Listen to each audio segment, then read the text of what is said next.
हमारे घर के लोग तो काफी खिलाफ थे, खिलाफ बोल के भी नहीं, मगर वो इसकी दुम भी नहीं जानते थे, कला वाला की, ये सारी चीज की। तो उनको तो इसका कोई मतलब ही नहीं था। तो इसलिए उस टाइम पे मैं क्या करता था कि कुम्हार का घर मेरी कार्यशाला, नक्काशी वालों का घर मेरी कार्यशाला, यहाँ तबला पेटी की दुकान थी, वहां बैठ के मैं काम करता था। वहाँ औजार हथियार से सब था, तो चमड़े का बहुत काम वहां सीखा मैं। तो वहाँ सुनार की दुकान में मेरा वर्कशॉप चलता था। तो जो उन्हीं के घरों में जाकर के मैं ये बहुत काम सीखा, बहुत काम सीखा उन्हीं के घरों में रह करके, उन्हीं के घर साथ में रह करके उनके लिए ही काम करना। हाँ, हमारे घर वालों की एक खास बात थी कि मैं कुछ भी किया तो कभी रोके नहीं हो, रोका ये क्यों क्या। तो अखाड़ा चलते समय पे मैं उस टाइम पे बहुत रात से घर में आता था, बहुत घूमता था। तो एक दिन रात में, बहुत रात से जब घर पहुंचा तो हमारे पिताजी जाग रहे थे उस दिन। तो पिताजी मेरे को बुलाए, बुला के बोले देखो तुम क्या कर रहे हो क्या नहीं कर रहे हो, इससे हमको कुछ ये नहीं है, क्योंकि हमको विश्वास है, भरोसा है। मगर बोले कि एक चीज अगर करना ही है तो कुछ ऐसा करो कि दुनिया का भला हो, वो भी नहीं कर सकते तो कम से कम देश का भला हो, और वो भी नहीं कर सकते तो कम से कम अपने इलाके का भला हो, वो भी नहीं कर सकते तो कम से कम अपने घर का भला हो, और वो भी नहीं कर सकते तो कम से कम अपना तो भला कर लो। ये पिताजी मेरे को एक बात बोले थे। हाँ, किसी का तो भला, कम से कम किसी का नहीं कर सकते तो खुद का तो भला कर लो। बोले और हमको कुछ नहीं है, तुम क्या कर रहे क्या नहीं कर रहे इससे कुछ ये नहीं है। तो इसलिए कभी रोके नहीं, क्योंकि हमारे जो काम थे उस समय काफी एक अच्छे काम माने जाते थे। तो रथोत्सव होता तो अखाड़े के बच्चे काफी बड़ा इंतजाम करते हैं वहाँ। किसी के घर में शादी ब्याह है तो भोजन से लेकर के, भोजन खिलाने से लेकर पत्तल उठाने तक का सभी बच्चे करते थे, जिम्मेदारी उठाते थे, कहीं भी जाके जिम्मेदारी उठाते थे, इसलिए लोगों को बुरा नहीं लगता था। और कई बार तो लोग, मैं अगर घर पे जाकर के बच्चों को उठाता तो लोग बच्चों को गालियां देते थे कि अरे तुमको गुरुजी आके उठाना क्या, हाँ करके, हाँ तुम नहीं उठ के जा सकते क्या, ये लोग बोलते थे उस समय, घर के बच्चों को गालियां देते थे। तो बहुत सुबह अखाड़ा चलता था। तो आशन्ना करके एक धोबी का लड़का था, तो वो बहुत सुबह आ जाता था और हम वो आके सफाई वफाई सब करता था। और उतना सुबह ही मैं उठ के पादुका वादुका पहन के जाता था। तो यहाँ मनोहर करके एक पटवारी था, वो कांग्रेस में था, वो शैतान जैसा आदमी था। रात के 3 बजे से उठ के वो घूमता था खूब, वहां चाय पीना यहाँ चाय पीना घूमना। वो मेरे को मिलता था तो मेरे को जय दयाल गुरु बोलता था वो, तुम भूतों के गुरु है, मैं ही भूत बोल तो मेरे से बड़ा भूत तू है, इतना सुबह बाहर निकल करके घूमता है तो जय दयाल गुरु बोलना उन्होंने मेरे को। अभी अभी गुजर गया उन्होंने। वो ना उस टाइम पे बहुत रात से घर आता था मैं, रोकता कोई नहीं था मेरे को, कभी कोई बोला भी नहीं, आखिर तक कोई कुछ बोला नहीं मेरे को। मगर उस टाइम पे सारे लोगों के पास में जाना, उनके पास बैठ के काम सीखना। तो नक्काशी वाला जो जिनगर गोविंदू है, गोविंदू के पास हम लोग बहुत काम सीखे। येल्लप्पा ताता उसके काका थे, गोविंदू का जो दादा था कुंडया, वो उस समय निजाम स्टेट का दूसरे नंबर का कलाकार माना जाता था। उसको उस समय के सोने के तमगे गमगे मिले हुए थे, ये बोलते थे। वो नक्काशी का काम करता, पेंटिंग का काम करते थे वो। तो वो जो है उनको काफी बिल्ले वाले मिले हुए थे, तो ये बोलते थे सोने के बिल्ले मिले हैं गुरुजी, हम अंगूठियां अंगूठियां बना लिए, क्या करते उसको रख के। तो वो बहुत बड़ा कलाकार था। उनकी वो मिनिएचर पेंटिंग करते थे और बड़ी जबरदस्त मिनिएचर पेंटिंग। तो येल्लप्पा ताता उसके पास बैठ के सीखे काम। गोविंदू उसका पोतरा, येल्लप्पा उनका भतीजा लगता था। तो येल्लप्पा ताता को बहुत जानकारी आती, बहुत बढ़िया काम वो करना जानते थे। मगर गोविंदू को जानकारी बहुत, गोविंदू को बहुत जानकारी थी। गोविंदू आदिलाबाद का आस्थान शिल्पी माना जाता था। देवालय का जो मठ है, मठ हर जाति के एक आदमी को अपना आस्थान, किसी को आस्थान कलाकार है, कोई आस्थान दर्जी है, तो इस तरह का आस्थान कुम्हार है। तो इस तरह देवालय से, मठ से हर समाज के लोग जुड़े हुए थे, जिनको देवालय की ओर से, मठ की ओर से 2-2 एकड़ जमीन दी गई थी, घनमड़ियां। तो वो उस पे वो जीते थे। देवालय के लिए काम करना होता था उनको, साल में 1-2 बार कुछ है, उसके लिए अलग देते थे। तो गोविंदू आस्थान शिल्पी माना जाता था मठ का। तो उनके खानदान के लोग अभी भी, उनका खानदानी काम था वो पूरा मठ कि ये मठ में जाकर के रंग करना, चित्रकारी करना, वो करना, ये करना सब। तो ये लोग थे। तो गोविंदू के पास में बैठ करके मैं बहुत काम सीखा।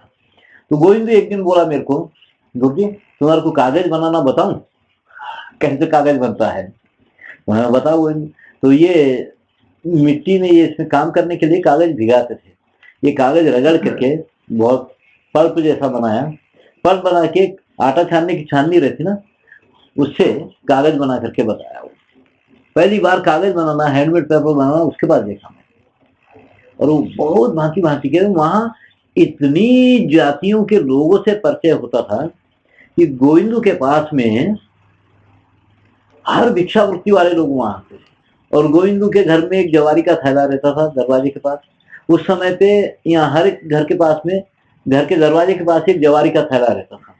बहुत भिक्षावृत्ति वाले लोग वहां आते थे, तो वहीं से उठा करके वहीं देना रहता था उनको। तो गोविंदू के पास में ये सारे पट बनाने वाले, ये सब लोग वहां आते थे। पहली बार मैं वहीं पर ये सारी जातियों को देखा हूँ, भिक्षावृत्ति वाली जातियों को, जिनका जीवन भिक्षा पर ही चलता था। तो वहां पर देखा मैं इनको सबको। वहीं से जिज्ञासा पैदा हुई खूब ज्यादा कि ये सब क्या है, कैसा है, क्या चलता है इनका।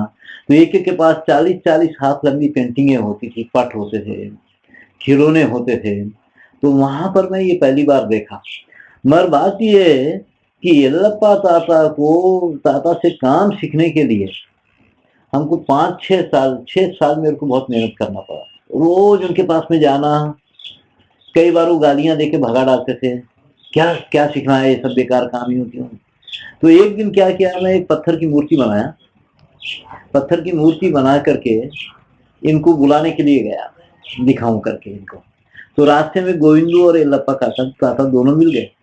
मैं बोला, ताता चल के मूर्ति, नहीं नहीं हमको बहुत अर्जेंट काम है, बाद में फिर कभी देखेंगे। तो गोविंदू बोला, काका इतने टाइम से बुला रहा है, चलो ना देखेंगे जा करके। तो वो लोग आए, दोनों भी आए, आकर के वो मूर्ति देखे, गणेश की मूर्ति। गणेश की मूर्ति देखे और बहुत देर बैठ गए, काम वाम सब भूल गए, काफी देर तक बैठे रहे, दोपहर हो गई वहां पे। तो उसके बाद येल्लप्पा ताता मेरे को काम सिखाना, मेरे से संबंध बनाओ। उसके बाद हम लोग आए, येल्लप्पा से काफी काम सीखना चालू किया। उनके घर पे एक स्कूल चालू किया हम लोग, उनकी शैली की पेंटिंग सिखाने के लिए बच्चों को। तो कुछ लड़के लोग मिलकर के रोज रात में बैठ के उनसे पेंटिंग सीखते थे। तो पेंटिंग कैसे कैसे करना है, तो वो उस समय पे पेंसिल नहीं थी, पेंसिल पकड़ना अच्छा नहीं माना जाता था। तो डायरेक्ट ब्रश से ही, सीधा ब्रश से ही काम सीखते थे। तो सुड़गुलू बोलते हैं, ऐसे गोल गोल करना है, फिर लकीरें डालना है। तो ये सारा काम उनसे हम लोग सीखना चालू किया। पूरा टेक्निक उनकी बहुत जबरदस्त टेक्निक थी। तो उनका जो काम था पूरा, वो गोविंदू हमेशा एक बात बोलता था कि गुरुजी हमारा जो काम है, बिन मांगे मोती मिले, कि हमारा जितना मटेरियल है एक भी पैसे का खरीदने का नहीं है। इमली के बीज जो फेंक देते हैं, वो सड़ी गली लकड़ी जो किसी काम की नहीं है, वो पुराने कपड़ों की चिंडियां, पुराना कपड़ा वो हमारे काम का। तो जितना भी हमारा मटेरियल है, गोबर है, लकड़ी का भूसा है, ये तो ऐसे ही फुकट में मिलता है और हम इससे पैसा कमाते हैं। और तो वो बहुत जबरदस्त लोगों को काम करते थे ना। तो बढ़िया काम उनका, ड्राइंग वगैरह। तो येल्लप्पा ताता से हम बहुत सीखे। तो मेरे को लगा था कि इस पेंटिंग की एक किताब तैयार कर डालना चाहिए, इस शैली की एक किताब बनाना है। वो अभी मेरे को लगता है कि बना देना चाहिए, क्योंकि अब तो जानकार कोई भी नहीं रह गया है। तो येल्लप्पा और गोविंदू ऐसे मजेदार आदमी थे उस टाइम पे। येल्लप्पा, गोविंदू, वेंकटैया करके एक था, ये सब बहुत मजेदार लोग थे गरीब थे, कंगाल हो गए थे, मगर मानसिक रूप से कंगाल नहीं थे। एक गरिमा थी उनके अंदर, क्योंकि एक हुंदतनम, एक गरिमा थी उनके अंदर। वो वो गरिमा इस वजह से कि उनके पास जानकारी बहुत थी, बहुत जानकारियां थी। आज के कारीगरों के पास कोई जानकारी नहीं, मगर उनके पास इतनी जानकारियां थी, उस जानकारी की वजह से इनमें एक बड़प्पन था, एक गरिमा थी एक, और बहुत सहज जीवन जीने वाले थे। एक दिन मेरे को रास्ते में मिले, तो दोनों भी मिले, तो वो कहाँ जा रहे हैं? ये म्यूनसिपालिटी में काम है बोली, जा रहे, जाके आते। तो क्यों क्यों जाना है क्या? तो मैं बोला मेरे को मैं सोच रहा था देवापुर जाके आएंगे, वहां भिक्षावृत्ति वाले बहुत है, तो उनको देख के आएंगे, मिल के आएंगे। ऐसा क्या? चलो जाके। वो अपना काम छोड़े और मेरे साथ में चल पड़े। हम तीनों मिलके यहाँ देवापुर मोड़ तक बस में गए, वहां से चल के जाना होता था, 3 किलोमीटर 4 किलोमीटर कुछ है, चल के गए। जाके फिर भिक्षावृत्ति वालों से मिले, तो भिक्षावृत्ति वालों का जो चौधरी था भोजन्ना, तो उसको बोले कि काठी पापलोड़ू, वो एक है जो खेल बताता है, बहुत मसान जोगी उसको बोलते हैं, तो इसका खेल देखना है। तो उसको बुलाए, अरे रा इधर आ, खेल बता, तेरे को इतना पौवा पीने के लिए पैसे देता हूँ। क्या क्या बोला। तो वो खूब मस्त खेल बताया, घंटा बजाते हुए खेल बताया। इतने बड़े बड़े गोले मुंह से निकाल रहा है, लिंग जैसे अभी निकालते हैं ना, महात्मा लोग निकाल रहे हैं अभी, वो गोले निकाल रहा है। तो लकड़ी की कितनी सी मूर्ति को बोल रहा है कि मूत्रम वही उच्च वही बोमा उच्च, पेशाब करो करके, तो लकड़ी की मूर्ति पेशाब कर दी फटाक से। ऐसे सारे खेल वो बताया खूब। तो हम बोले कि ये कैसा? तो बोले कि कुछ नहीं, ये सब हाथ की सफाई है और कुछ नहीं है, ये हम लोग करते हैं ऐसा। तो वो देख करके हम लोग बाहर निकले, तो कोई चने बेचने वाला जा रहा था, चने लिए, चना लेके बैठ के खाए एक नाले के किनारे, खा के मोड़ तक तो चल के जाना है। तो बातें करते करते मोड़ तक आ गए। मोड़ पे आने के बाद हाँ मोवाला कितना दूर है, चलो चलते जाएंगे, बातें करते करते मोवाला तक आ गए। मोवाला, अब आदिलाबाद के लिए क्या बस में चढ़ते हैं, चलो।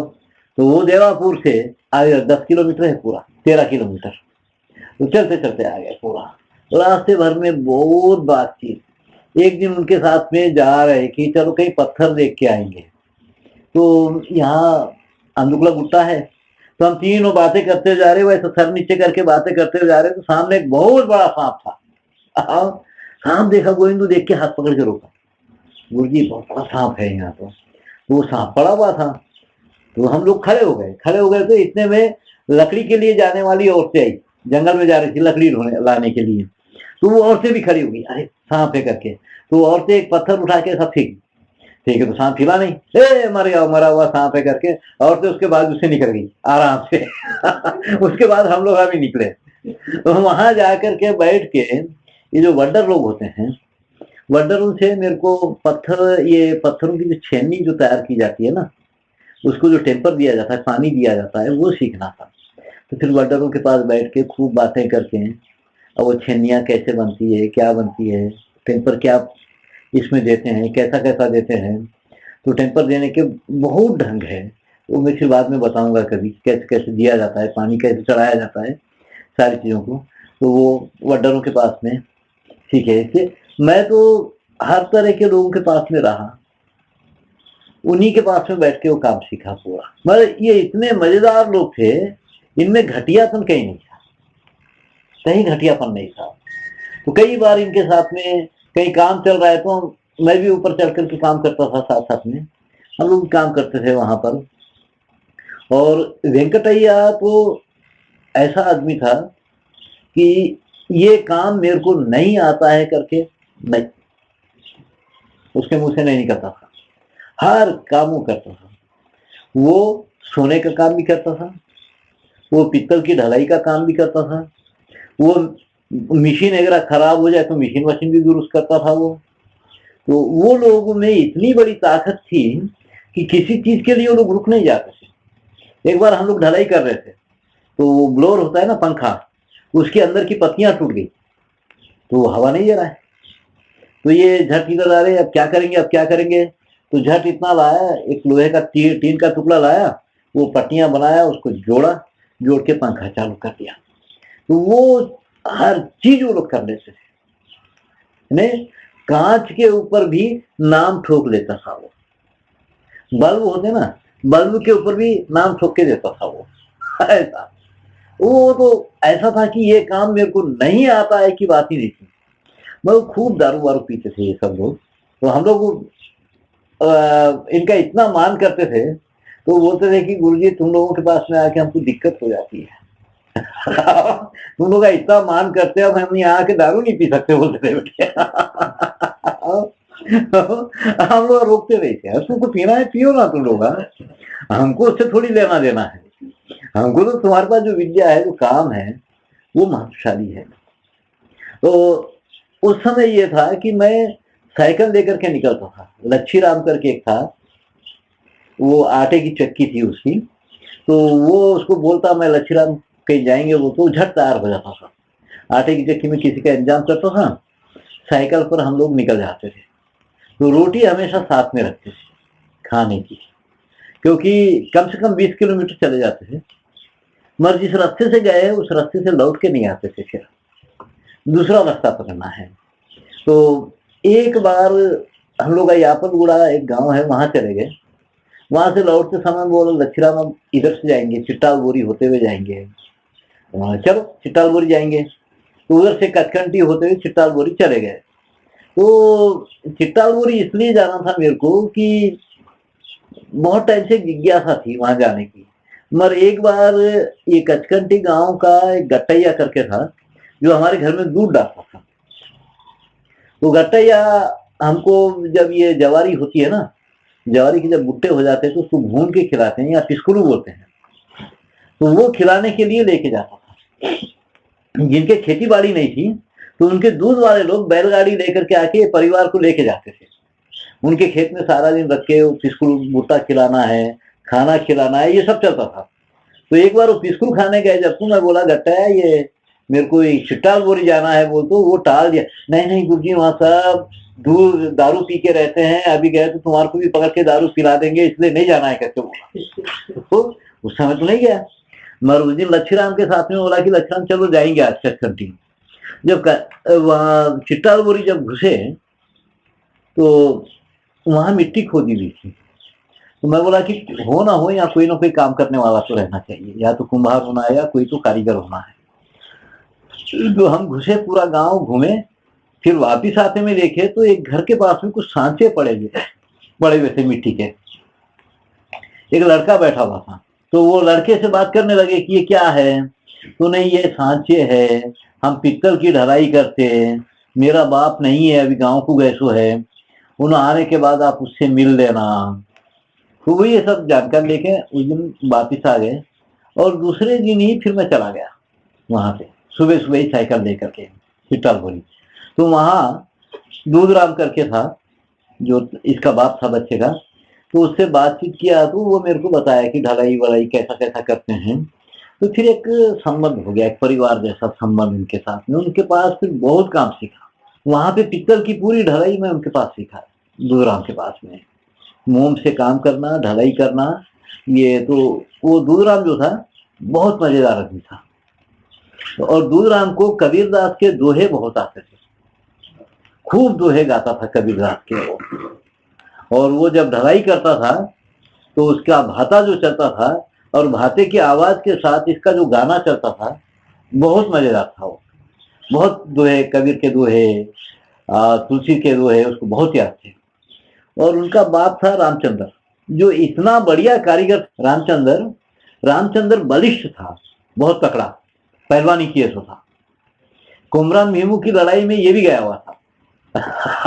रामचंद्र भी लाठी लेके गया हुआ था। जब रास्ते में जोड़न घाट के पास पहुंचे तो इनको पता चला कि कुमरान भीमू मर गया, तो ही वापिस आ गए थे।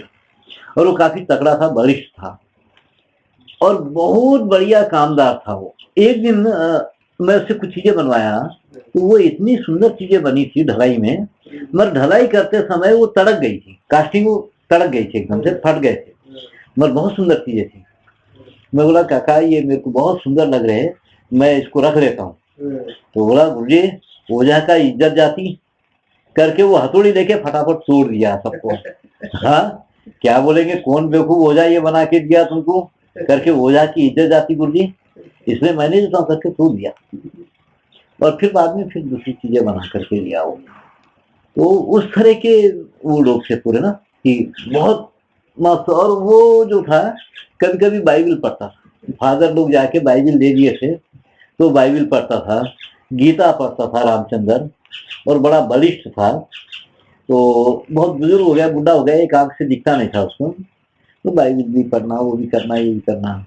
तो एक दिन मैं वहां बैठा हुआ था तो कुछ आ गए झुब्बे पहन के फादर फादर आके तो इसको भी उल्टे घुटने वटने उल्टे करवा के उसको पढ़वाए। पढ़ाने के बाद तो अब मैं ये निकलने लगा, मैं अपनी जगह बैठे बातें कर रहा था, तो मैं निकलने लगा तो मैं जाके काका अभी जाते बहन करके बोला कि अब हम जा रहे हैं भाई करके बोल। ये लोग कौन है?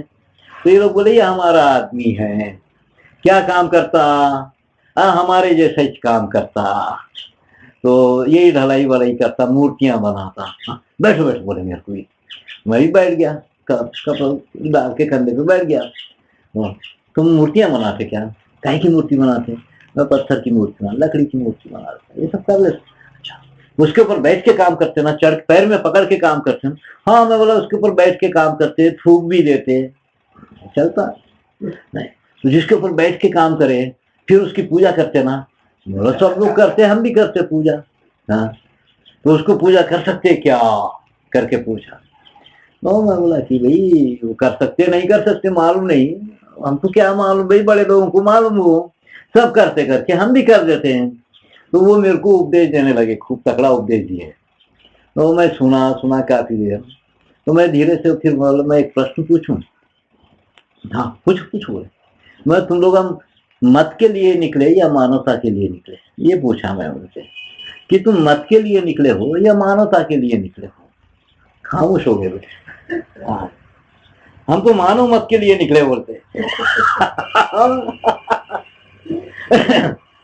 मानव मत के लिए तो यीशु निकला था, तुम तो यीशु के लिए निकले हो, है ना?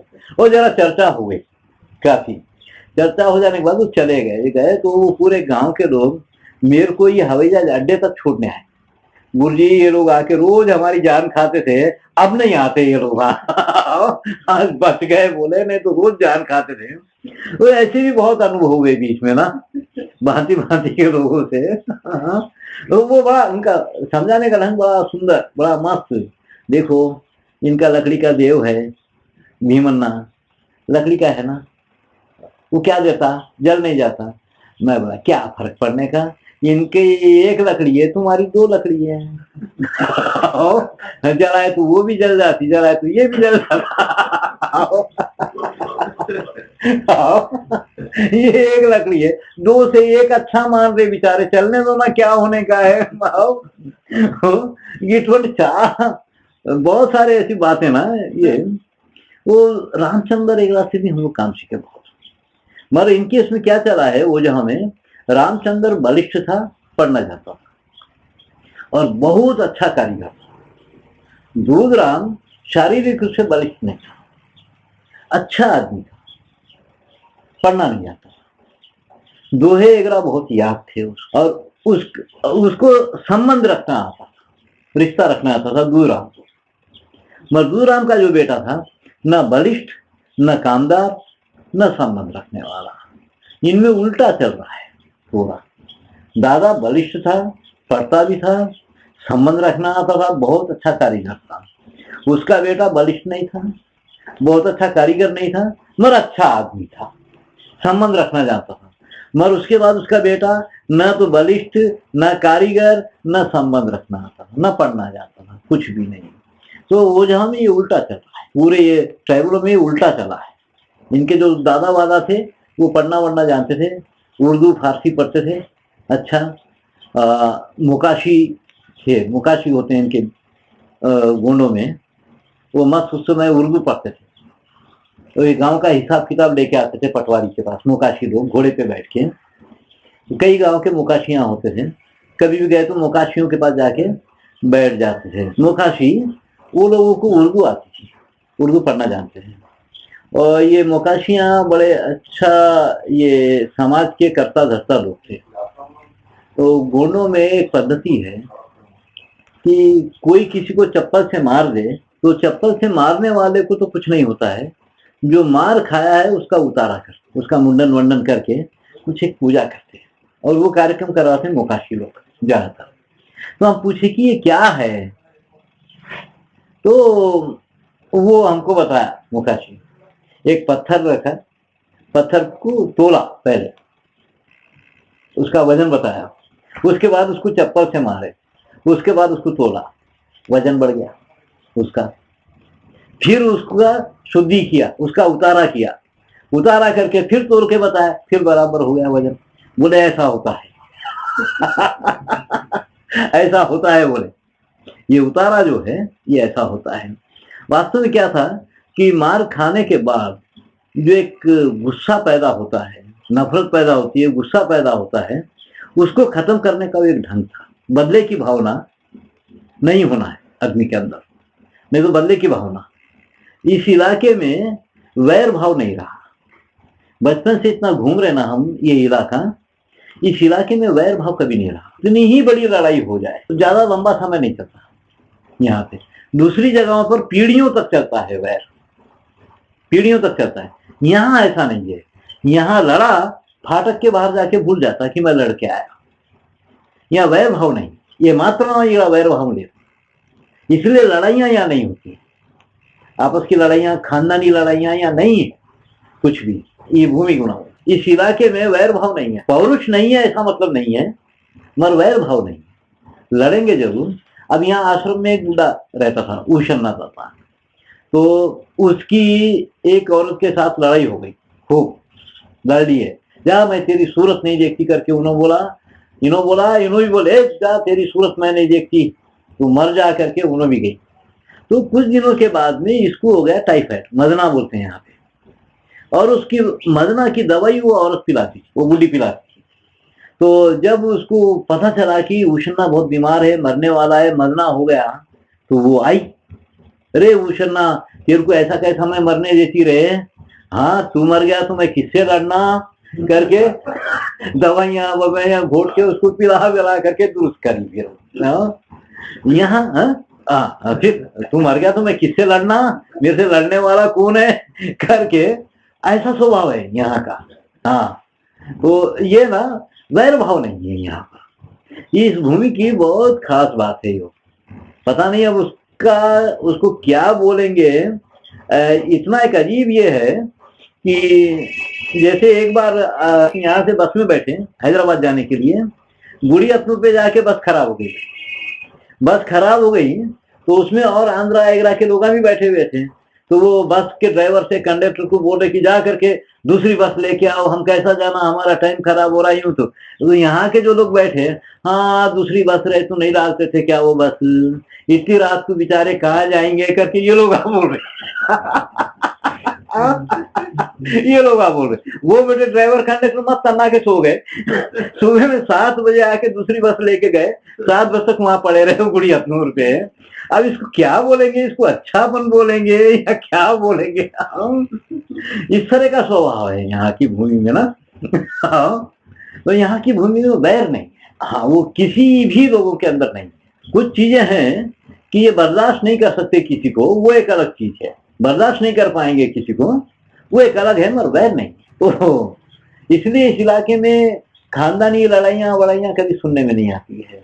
वही दूसरी जगहों तो पीढ़ियों तक लड़ाइयां चलते रहती है ना, पीढ़ियों तक। यहाँ ऐसा नहीं है, कुछ भी नहीं है यहाँ पर। सारा जो रहा है पूरा मामला यहाँ का, तो उस तरह से स्वभाव ऐसा रहा है लोगों का। मोकाशी एगरा सब ये काम करते रहते हैं, उसका उतारा कर देना, दिमाग में से निकल जाए। अभी जैसे किसी को बुरा सपना आ गया, तो बड़ा भयंकर सपना आ गया, बुरा सपना आ गया, तो किसी को जाके बोलता था कि ऐसा सपना है, ऐसा सपना है, अच्छा नहीं रहता ऐसा सपना। मगर आज क्या बार है, आज मंगलवार, हाँ मंगलवार को है तो कुछ नहीं होता, वो अच्छा होता है, शुभ होता है।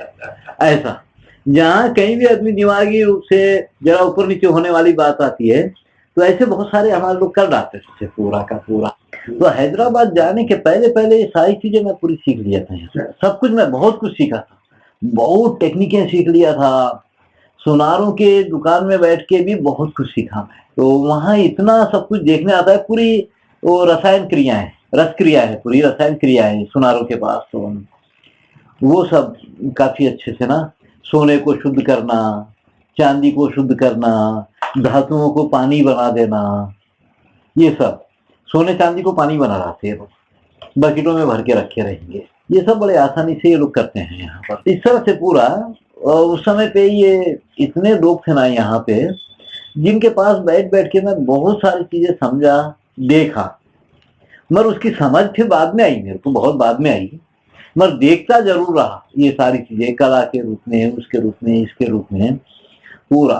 तो जब हैदराबाद जाने के बाद तो फिर 4-5 साल, 5 साल तो वहां भी थे हैदराबाद में। मगर छुट्टियों में जब भी आ जाते तो यहाँ चांदा करके एक जगह है, यहाँ से 3 किलोमीटर दूर, तो पूरी गर्मियां चांदा में बिताता समय। वहां बहुत मूर्तियां हैं। कभी एक विशाल देवालय रहा होगा जो गिर गया है पूरा, तो हर खेत को उसके पत्थर लगा लगा करके रखे हुए हैं। तो वहां जाकर के बैठ कर ड्राइंग करना, प्रोपोर्शनों की जानकारी लेना, ये सब मैं चांदा में करता था बैठ करके, खूब चांदा में। शिल्प शास्त्र की जानकारी पूरी चांदा में मैं बहुत ज्यादा लिया, क्योंकि बाद में जब शिल्प शास्त्र देखे तो इसके प्रोपोर्शन प्रमाण मेरे लिए नए नहीं, वो सब मैं यहाँ निकाल लिया था बैठ करके कि इसका क्या प्रोपोर्शन है, क्या प्रमाण है, क्या सूत्र है पूरे, ये सब यहाँ पर मैं चांदा में बैठ करके जानकारियां लिया था पूरी की पूरी। चांदा एक बड़ा आज से 2000 साल पहले समझो, चौथी शताब्दी में वो चंद्रपुरी के नाम से एक बड़ा ये था, ये जैनियों का चातुर्मास बिताने की जगह थी ऐसा मानते हैं। तो वो यहाँ चातुर्मास बिताते थे। उसके बाद बरसातें खत्म होने के बाद फिर ये जंगल से पार निकलते थे, जैनी चल के करते हैं हमेशा। तो वो चातुर्मास बिताने की जगह थी। तो ऐसा कहा जाता है कि मलिक काफूर के टाइम पर वो खत्म किया गया। अलाउद्दीन खिलजी का जो सेनापति था, वारंगल जाते समय इसको नाश करके गया था। तो यहाँ क्या है कि अब जैसे चिट्टाल बोरी है, चिट्टाल बोरी उसका नाम क्यों? तो हम लोग जब भी किसी गांव में गए तो उसका इतिहास पूछते थे कि ये गांव की खासियत क्या है, क्या इतिहास है इसका। तो चंद्रपुरी का, चांदा का अपना इतिहास। अब चिट्टाल बोरी नाम क्यों आया? वहां लोहा बनता, लोहे का जो मैला निकलता है उसको चिटलम बोलते हैं। तो वो चिटलम इतना सारा फैला हुआ है, उसके ऊपर वो गांव बसा हुआ है, तो वो चिट्टाल बोरी है। अब यहाँ पे मोरल गुट्टा, वहां कीले तैयार होते थे ऐसा। तो कई झाड़ों के नाम से गांव है। मामिड़ी गुड़ा, जहाँ आम के झाड़ बहुत रहे मामिड़ी गुड़ा हुआ। यापल गुड़ा, जहाँ नीम के झाड़ बहुत रहे वो यापल गुड़ा हुआ। मेड़ी गुड़ा, जहाँ ये गुलर के झाड़ बहुत रहे वो मेड़ी गुड़ा हुआ। ऐसा जहाँ जो झाड़ ज्यादा थे वो झाड़ों के नाम से भी गांव के नाम बसे, गांव के नाम बने हैं पूरा ऐसा।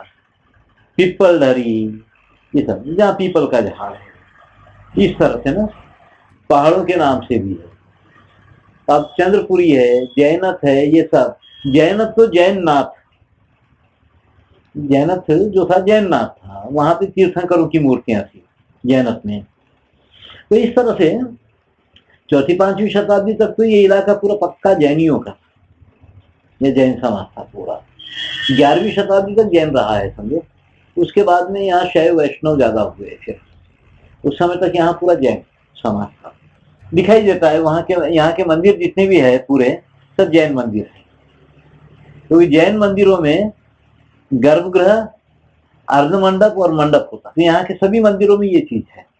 जैनत का मंदिर है, सदरपुर का मंदिर है, दुर्गा सांगड़ी है, वजारा है, चनाखा है, और फिर सैदपुर सांगी है, चिंचू घाट है, झरी है, झरियां या 2-3 झरियां हैं, वहां भी मंदिर है। धामन झरी है, धामन झरी में मंदिर, यहाँ झरी में मंदिर है। तो ये सब मंदिर 4वीं-5वीं शताब्दी के बने हुए मंदिर है पूरे सभी। काफी विशाल विशाल मंदिर ये बने हुए हैं, और ये कभी जैनियों के रहे हैं पूरे।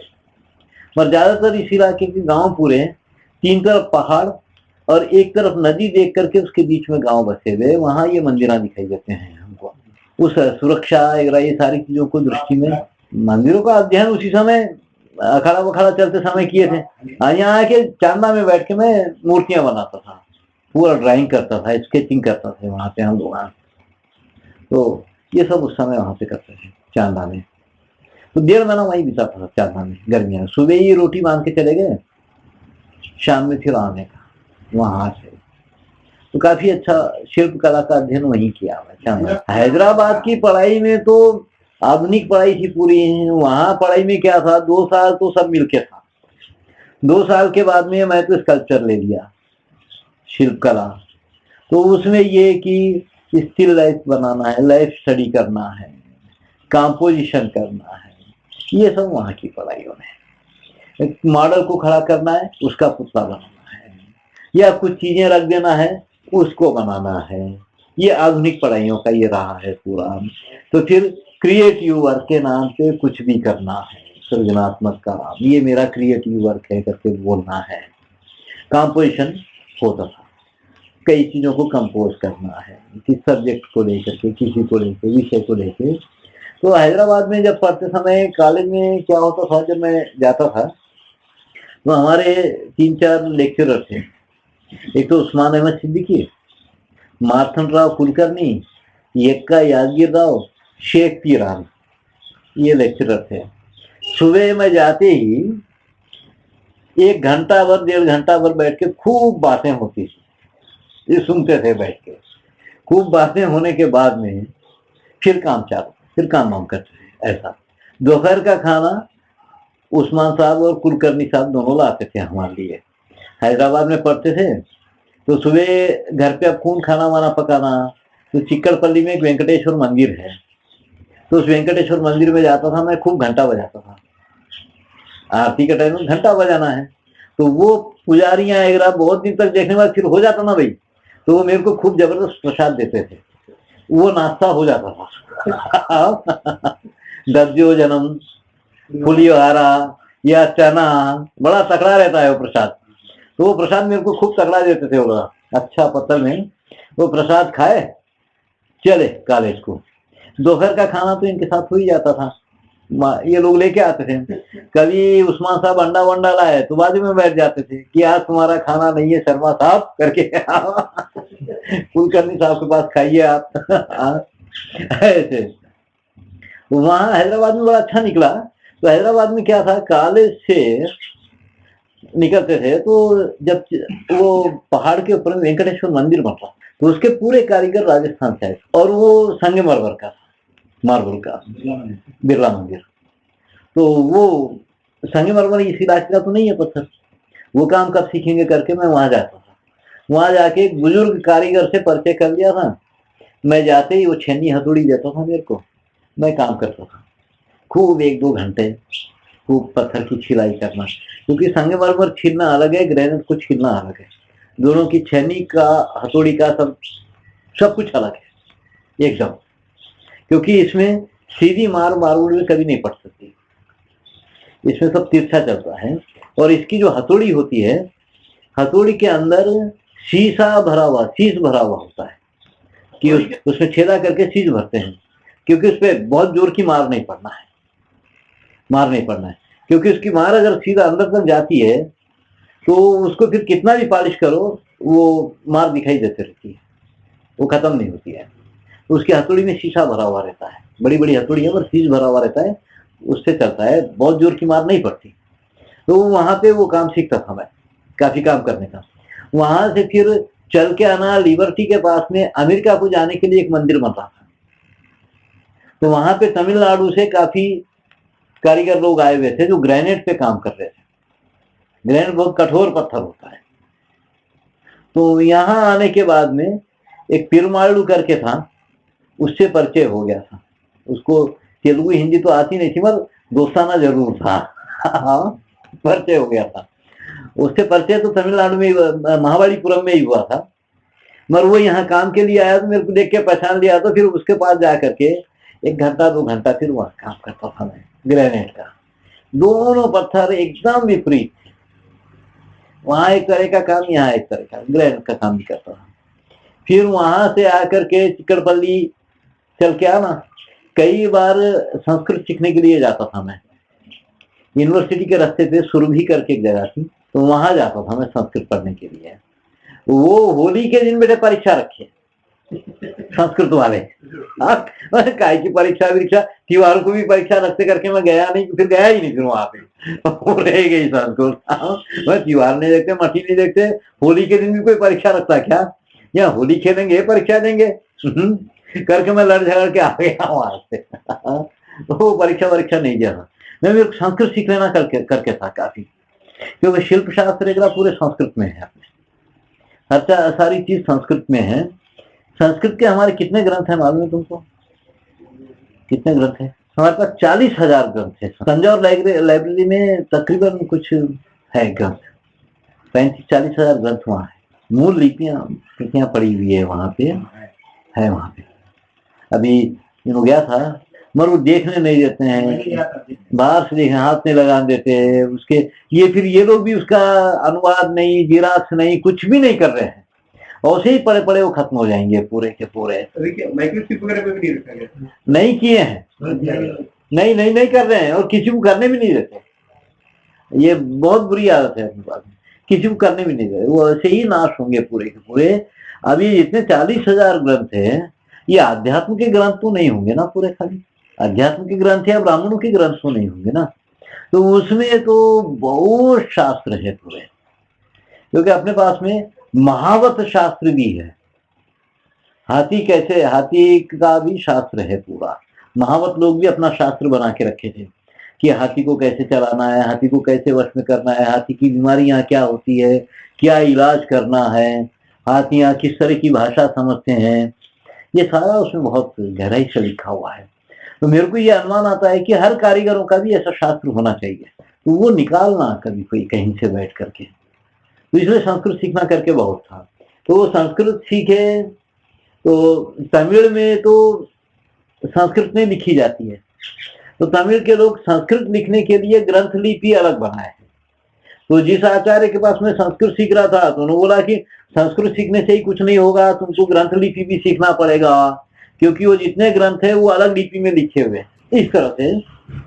तो फिर बाद में बहुत तरह के काम भी हैदराबाद में मैं देखा करा। क्या है, एक दिन चौथे साल में आ गया था मैं, 5वां साल बाकी था हैदराबाद में। तो एक दिन उस्मान अहमद सिद्दीकी मेरे पास में आए, हमारे उस्ताद। आके मेरे को बोलते हैं कि शर्मा जी आप बहुत काम करते हैं, अच्छा लगता है, अच्छा काम है, बहुत अच्छा लगता है, मगर मेरी एक इच्छा है। वो क्या इच्छा है सब बताइए आप? तो बोले कि एक लकीर भी है तो ये शर्मा की लकीर है, लोग बोलना बोले। तो मैं उस दिन सोचा कि हम लोग क्या कर रहे हैं, हम तो वही कर रहे हैं जो देखा सुना और पढ़ा, वही काम हम लोग कर रहे हैं, है ना? उससे बाहर का तो हम कोई काम नहीं कर रहे हैं। तो आदमी की कल्पना तो उतनी ही दौड़ती है जितना देखा सुना और पढ़ा है, उससे हटके कुछ नहीं करता ना। तो फिर बाद में वहां से मेरा काम एकदम बंद हो गया, कॉलेज में काम बंद हो गया एकदम से, फिर काम में कुछ किया नहीं। तो खूब घूमा हैदराबाद, खूब घूमा। तो पुरानी बस्ती में बहुत हवेलियां थी, खूब लकड़ी का काम था वहां पे, काफी ड्राइंग करता था, बहुत जानकारियां लेता था। मगर दिमाग में एक बड़ी बेचैनी सी थी कि क्या काम करना है, क्या होना है। कि दो प्रश्न बड़े कि सृजनात्मक काम किसको बोलेंगे, यह पहला प्रश्न ये कि कला क्या है। तो हैदराबाद में एक रामकृष्ण दास करके थे साथीदार, तो हम उनके पास में बहुत काम किए। वो चिकरपल्ली के मंदिर में मेरे को मिल गए थे, तो हमारा भी कोई ठिकाना नहीं था। तो रामकृष्ण दास के साथ में काम सीखते थे हम लोग, प्लास्टर ऑफ पेरिस का काम करते थे। तो वो पहले म्यूजियम में थे, पता नहीं कैसे कैसे उनकी नौकरी गई थी। तो उनको बौद्ध शिल्प कला की बहुत जानकारी थी और बहुत अच्छे नृत्य को जानते थे। वो नटराज रामकृष्णा के साथ नृत्य सीखते थे, भरतनाट्यम। तो उनके साथ हम लोग काम करते थे खूब। तो ये अभी हैदराबाद का क्रिस्टल बार शॉप है, और सिकंदराबाद में कुछ होटल है, गार्डन रेस्टोरेंट है। तो इसकी सीलिंगें हम लोग बनाए, बड़ी बड़ी छतें बनाए हम लोग, सीलिंग का काम किए, और क्रिस्टल बार शॉप पूरा बनाए हम लोग। तो ऐसे बहुत होटलों में काम किए, और सिनेमाओं की सेटिंगा बनाए। सिनेमाओं की सेटिंग बनाना कुत्ते की जिंदगी बेटी। इतना जल्दी जल्दी काम करना होता है। कोई बेचारा कहीं घुस के सो के तो उसको लात मार के उठाते, चल काम करो। बहुत फटाफट करना रहता है ना वो सब कुछ। और सिनेमा की सेटिंग अभी दास साहब के साथ किए, दास साहब के साथ बहुत काम किए। तो एक बार जब हरिजन महासभा होने वाली थी हैदराबाद में, तो तेलुगु महासभाएं हुई थी, हरिजन महासभा होने वाली थी। तो उसके लिए दास साहब को 3 पुतले बनाने का ऑर्डर मिला था। अंबेडकर, संजीवैया और फिर गांधी, ये 3 पुतले बनाने का था। तो अब गांधी और अंबेडकर तो बना 6 दिन में 3 पुतले बनाना, दिन रात काम कर रहे हैं हम लोग। टाइम ज्यादा नहीं था, 1 हफ्ते में बनाना है। लाइट से बड़े बड़े पुतले, संजीवैया का तो 8 फीट का था पुतला। तो क्या हुआ कि गांधी जी और अंबेडकर तो फटाक से बन गए, इनमें कुछ ज्यादा होता नहीं है। गांधी जी का तो गुंडू चश्मा रहे बस हो जाता है, अंबेडकर का उंगली रहे तो बस है। तो अब संजीवैया का पुतला बनाना, तो फोटो लेकर के कर आ करके लकड़ियां ऐसा बांधे थे, गोवा बांधा हुआ था, निकला धड़ निकला नहीं था। तो बड़े बड़े उस्ताद सब आते थे, तो चेहरा बनाना ना, तो वो दास अटपकन देते, उधर लगाओ, दास साहब इधर से निकालो। तो ऐसा करते करते वो चेहरा बना, लाइकनेस तो आ गई। तो वो दिखने तो लगा, मगर जब ये सब लकड़ियां खोल दिए तो ये वो सर जो था ये कंधों के बराबर था। अरे क्या करना, अब इसको ठोकेंगे तो मोटा हो जाएगा। तो बड़ी मुश्किल से उसको जैसा तैसा दुरुस्त किए। दुरुस्त करके जब लेके गए वहां पे पुतले लगाने के लिए, तो पंचायत पड़ गई वहां पे कि जगजीवन राम का क्यों, कैसे नहीं पुतला, नहीं तो ये भी नहीं लगा देते। तो फिर रातों रात Jagjivan Ram drawing vying painting wanting तैयार किए, रातों रात तैयार करके ले जाके फिर लगाए वहां पे।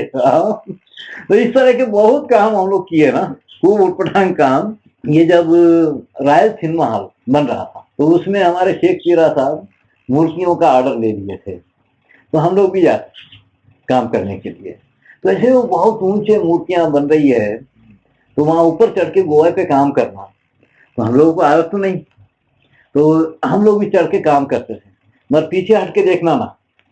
तो एक दिन जरा पीछे हटने लगा, तो एक औरत बैठ के घस रही थी वहां पे, वो पैरा पकड़ी मेरे, सस्ता मर जाता रे करके बोलती हूँ ना।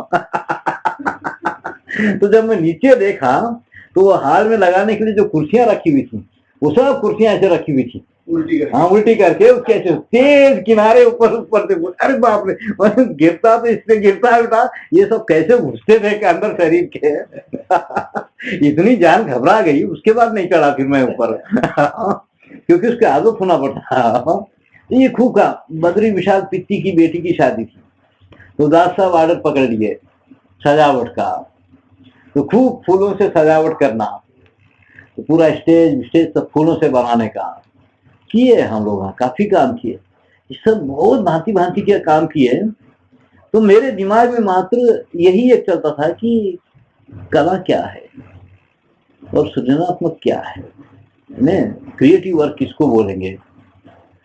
तो एक दिन एक औजार लेके ऐसे कान में घुमा रहा था मैं, घुमाते घुमाते वो पता नहीं कहाँ लग गया, मालूम नहीं, तो मेरे कान में से पानी बहने लग गया।